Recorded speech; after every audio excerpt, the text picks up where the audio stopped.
Halloween. I don't want you running around with that maniac still out there. I just saw the floor. There's blood everywhere.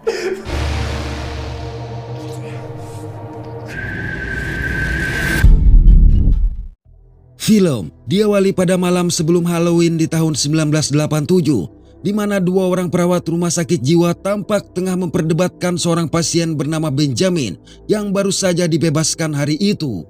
Terungkap kalau mereka telah melakukan kesalahan karena ternyata Benjamin adalah seorang pembunuh berantai yang menderita gangguan identitas disosiatif. Jadi selama ini Benjamin merasa dirinya masih anak-anak dan mendapatkan kesenangan dengan membunuh. Dia memotong-motong tubuh orang tuanya dan memainkannya seolah itu adalah bagian dari permainan papan. Lantaran takut dipenjara atas kesalahan yang dilakukan, maka mereka sepakat untuk menghancurkan bukti keberadaan Benjamin di rumah sakit jiwa itu. Pada waktu yang sama di sebuah rumah, seorang pria tengah mendandani wajahnya untuk persiapan pesta Halloween. Tanpa ia sadari, seorang pria berusaha membobol pintu rumahnya. Begitu ia keluar dari toilet. Setelah menggesek leher pria itu, orang yang dikenal sebagai Benjamin ini melangkah menuju toilet dan mendandani wajahnya menggunakan make up milik pria yang masih terkapar sekarat di lantai. Setelah selesai, Benjamin menukar pakaiannya dengan kostum Halloween yang sudah pria itu siapkan. Tidak itu saja, Benjamin juga mengambil pisau lalu dengan sadis memisahkan lengan pria tersebut. Ia kemudian kembali ke toilet dan membuat gambar-gambar aneh di cermin menggunakan jari pria tadi. Keesokan pagi, seorang gadis remaja bernama Cassandra terbangun dari tidurnya. Cassandra tinggal bersama ayahnya yang bernama John dan adiknya yang bernama Tommy, sedangkan sang ibu telah lama meninggalkan mereka. Pagi itu saat sarapan, John memberitahu mereka perihal pembunuhan terhadap seorang pria yang terjadi tidak jauh dari tempat mereka semalam. Sang pelaku yang mencuri pisau dan kostum Halloween milik pria itu belum tertangkap. Sayang, sebelum John sempat menjelaskan tujuannya membicarakan hal tersebut, Cassandra sudah terlebih dahulu meninggalkan meja makan karena harus mempersiapkan diri untuk pergi ke sekolah. Selang beberapa saat, Tommy menemui Cassandra di kamarnya. Tommy merasa khawatir dengan ayah mereka karena sejak kepergian sang ibu, ayah mereka bersikap berbeda. Tommy juga bertanya-tanya mengapa ibu mereka pergi begitu saja. Tetapi Cassandra memberitahu, sang ayah pernah mengatakan kalau ibu mereka beberapa kali berselingkuh, bahkan sebelum mereka berdua lahir. Kemudian saat mereka hendak berangkat, John yang mengetahui bahwa Cassandra akan menghadiri pesta Halloween malam itu, memintanya agar lebih baik tinggal di rumah dengan alasan si pembunuh masih berkeliaran di luar. Namun Cassandra tidak menanggapinya dengan serius dan meminta untuk membicarakannya sepulang dia sekolah. Di sekolah, teman-teman Cassandra kembali membicarakan perihal pembunuhan yang terjadi tadi malam.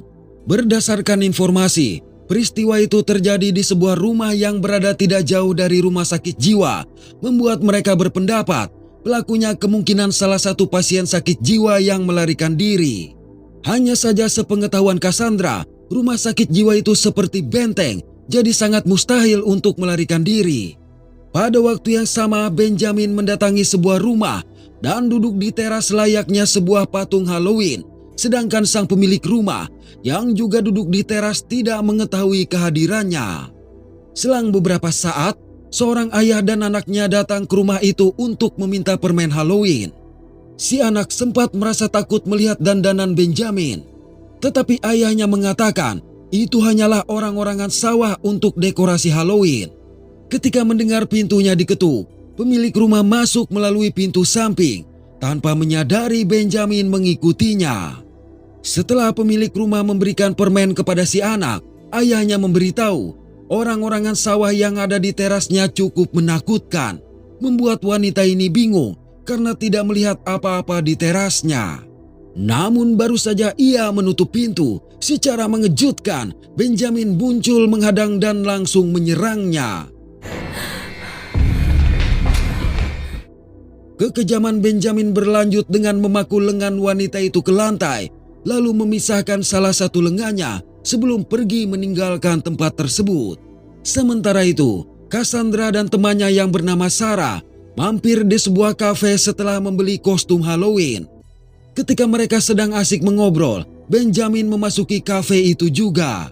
Tak lama setelahnya, Sarah menyadari kalau Benjamin tengah memperhatikan Cassandra. Karena merasa tidak nyaman, akhirnya Cassandra mengajak Sarah segera pergi. Sekepergian mereka, pemilik kafe yang merasa heran dengan perilaku aneh Benjamin terpaksa mengusirnya dari sana. Dan sebelum pergi, Benjamin meletakkan lengan wanita yang sebelumnya ia potong ke dalam gelas. Di malam hari, Cassandra menemui ayahnya yang sedang memasak untuk mengutarakan kembali rencananya pergi ke pesta Halloween. Tetapi, John masih berupaya membujuk Cassandra untuk tetap tinggal di rumah. Di tengah pembicaraan ini, Cassandra melihat foto lama ibu dan ayahnya bersama teman mereka. Tatkala Cassandra menanyakan tentang pria yang duduk di sebelah ibunya, John tiba-tiba mengalihkan pembicaraan, menyebabkan Cassandra merasa heran. Alhasil, John memberitahu bahwa pria itu bernama Benjamin. Jadi sejak SMA, Benjamin sangat terobsesi dengan ibu Cassandra, bahkan menguntitnya selama bertahun-tahun. Akibat hal ini, orang-orang berpikir kalau Benjamin terkait dengan kasus hilangnya ibu Cassandra. Mendengar itu, sontak Cassandra menjadi terkejut karena sepengetahuannya, sang ibu meninggalkan mereka karena berselingkuh. John menjelaskan, ia sengaja tidak menceritakannya kepada Cassandra dan Tommy, lantaran saat itu mereka masih kecil. Di sisi lain, pihak kepolisian juga sudah melakukan penyelidikan besar-besaran, namun gagal menghasilkan apa-apa. Jadi tidak ada cukup bukti untuk menangkap Benjamin. Hanya saja, John mengaku tidak tahu di mana kini Benjamin berada. John juga menegaskan agar Cassandra melupakan masalah itu, lantaran tidak ingin Cassandra melibatkan dirinya. Sayang, pembicaraan mereka terhenti akibat Sarah datang menjemput Cassandra. Ketika meninggalkan rumah, Cassandra dan Sarah tidak menyadari Benjamin yang sudah ada di atap rumah. Tak lama setelah itu di dalam rumah, John sempat heran dengan pintu belakang yang sedikit terbuka. Dan ketika dia berbalik, parahnya, Benjamin tidak hanya menikam John, tetapi juga mengeluarkan jeroannya. Selang beberapa saat, Tommy yang pulang ke rumah sempat melihat Benjamin berjalan meninggalkan rumahnya, membuatnya merasa curiga. Dan begitu masuk, Tommy sangat terkejut mendapati sang ayah yang sudah tergeletak di lantai. Karena itu dia segera menghubungi polisi dan ponsel Cassandra. Sayang, Cassandra yang berada di pesta tidak menerima panggilannya. Ternyata, Benjamin kini sudah tiba di tempat pesta dan tidak sengaja bersenggolan dengan seorang remaja bernama Chris. Akibat hal ini, Benjamin segera mengikuti Chris memasuki toilet. Chris awalnya mengira itu adalah temannya, tetapi Benjamin tiba-tiba menyerangnya. Seperti yang lain, Benjamin tidak hanya menghabisi Chris begitu saja, tetapi juga membelah batoknya. Tak lama kemudian Tommy menemui Cassandra dan dengan panik memberitahu apa yang telah terjadi terhadap ayah mereka. Pada saat itu Tommy melihat Benjamin keluar dari tempat pesta. Tetapi ketika mereka berdua mengejarnya, Benjamin langsung menghajar Cassandra dari belakang. Melihat itu Tommy mencoba menyerang Benjamin. Naas, dengan mudah Benjamin menikamnya sebelum pergi membawa Cassandra. Beberapa waktu berlalu di sebuah pabrik. Seorang security yang sedang berpatroli tiba-tiba disergap dan dihabisi oleh Benjamin. Setelah mengamankan tubuh security tadi, Benjamin menunjukkan dan mencoba memasangkan sebuah kalung ke leher Cassandra yang telah dia ikat. Hal ini membuat Cassandra semakin ketakutan karena mengetahui kalung tersebut adalah milik ibunya. Marah dengan penolakan Cassandra, Benjamin pun memilih senjata. Kesempatan tersebut, Cassandra gunakan untuk melepaskan diri dan berusaha kabur, namun Benjamin terus mengejarnya. Dalam upayanya, Cassandra berhasil melewati celah tumpukan barang, sehingga Benjamin harus mencari jalan lain. Tetapi Cassandra tidak sengaja menjatuhkan sebuah palet, menyebabkan Benjamin mengetahui keberadaannya. Di usaha berikutnya, Cassandra berhasil menghindari Benjamin dengan bersembunyi di bawah meja sebelum mencoba mencari tempat persembunyian lain. Cassandra lantas bersembunyi di sebuah ruangan ketika Benjamin juga memasuki ruangan tersebut. Di sana Cassandra tidak sengaja menemukan tubuh security sebelumnya. Ia lalu melemparkan senter milik security itu guna mengalihkan perhatian Benjamin. Kemudian, secara mengejutkan Cassandra menyerangnya. Setelah menikam Benjamin berkali-kali, Cassandra pun mencari telepon dan saat menemukannya, Cassandra segera menghubungi polisi. Baru saja telepon tersebut ditutup, Cassandra mendapati Benjamin masih hidup. Oleh sebab itu, Cassandra mengambil palu godam dan menggunakannya untuk menghajar Benjamin berkali-kali.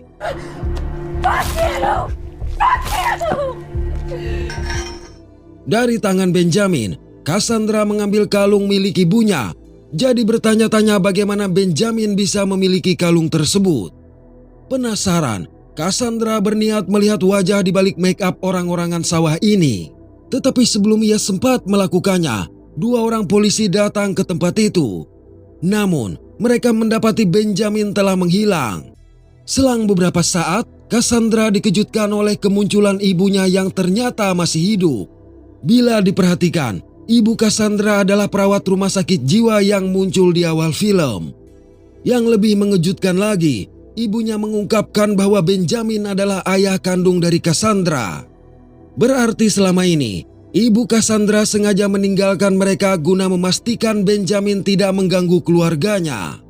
Oke, terima kasih sudah menonton sampai pada akhir konten ini. Mohon maaf atas ketidaksempurnaan dari kami. Semoga terhibur dan sehat selalu. Mantap.